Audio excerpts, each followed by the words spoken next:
Hey, it's Jacob from MythTech. Working on the crafting and inventory screens today. I'm going to go through, explain a little bit about what's going on, and also explain how crafting and inventory systems work at this point in development. As you can see right now on the screen, I have kind of the basic heads-up display or user interface for what we're working with right now. We got a tool belt, some status bars, ammo count, and a mini map. But what we're going to do is we're going to go ahead and time lapse some work for crafting the inventory and the UI again. For inventory, we've got some source drawings here, backpack, some other ideas as far as other screens, just ideas.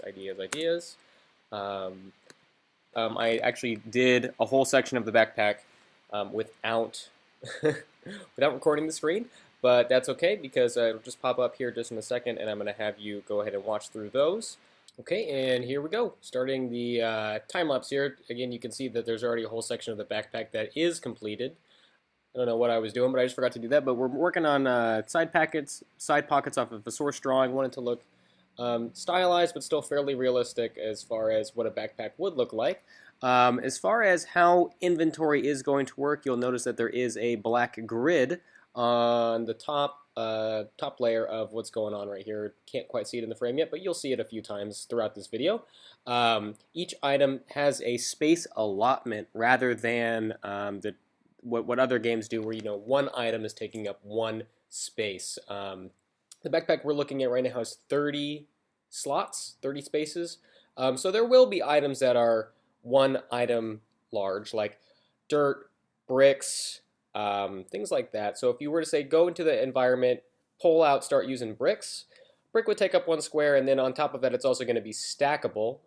Still playing with those numbers, but let's say that you can stack 100 bricks, so you can have 100 bricks in one square, as opposed to something really awesome like a chainsaw, which is significantly larger than a brick, might take up a 2x4 space in that backpack. So a nice big chunk of it, but still can carry around a few other things.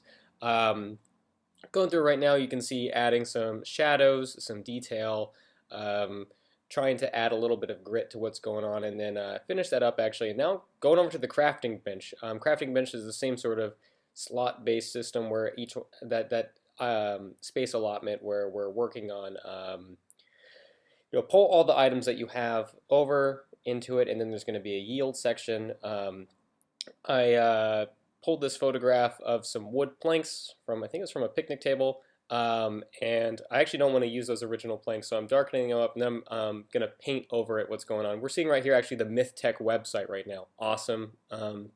MythTechLLC.com. It's already away though. It's going to come back here in a second, or I'll just pop up some text on the screen. Pulled up a photograph of some sheet metal. Again, just played with the colors, pulled it down the size I want. This is really old-timey collaborative, not collaborative, cobbled together stuff. Saw the Twitter up for a half second there on the screen. This is like a level 1 tool bench, research bench, crafting bench sort of thing. So planks of wood and some sheet metal are going to be what you would normally craft it out of anyway. We're actually trying to also get this to look in the gameplay is going to look very similar to this as well. One really neat thing as well is that you can see down that we have the UI still down there. We're wanting, nothing is, the UI is going to remain static, and we're going to have, be able to switch in between screens, crafting screen, inventory screen, character screen. If you want to participate in the conversation of what you'd like to see, again, you can go to our website, mythtechllc.com or mythtechstudios.com. I'll pop something up on the screen as well, and we're going to go ahead and looks like we're adding some background bars. That's what I was doing, yeah, so that the wood isn't just floating, it's connected by, some pieces. You can participate in the conversation. We have some forums on the website that you can jump in. You can, say, hey, this is really cool. I like this part. I like this game, how the crafting works. you can ask us about our rationale behind that. We've also got a lot of information already up on the website if you want to just check that out as well. So if you can check out, see what's going on the screen right now, I painted over most of that sheet metal, completely different colors, stylized it, took this photograph of a hubcap and completely just burning the heck out of it. So it's darker, it's rusted. And I'm actually going to paint over that as well. Again, I don't want to, it shouldn't look like a photograph. This is going to be in-game. This is going to be in-game, and we're actually, at the end of this, take out the background photos and have it so that it's just what's going on here. On the screen, you can see this is actually the collapse background story of what happened in the environment. Basically, something really bad happened, and now we're re-emerging as humanity to try and take over what's been lost, or regain control over what's been lost. You know, some folks are going to just try and survive, and some folks are going to maybe build infrastructures. It's a really, really cool environment. Seeing here, just kind of cutting the wood apart. You know, adding those. You know, maybe this is the best boards that we can find because they're actually boards and it's just jagged at the end, and add it into that crafting table. This is, of course, in Photoshop, as you can see. A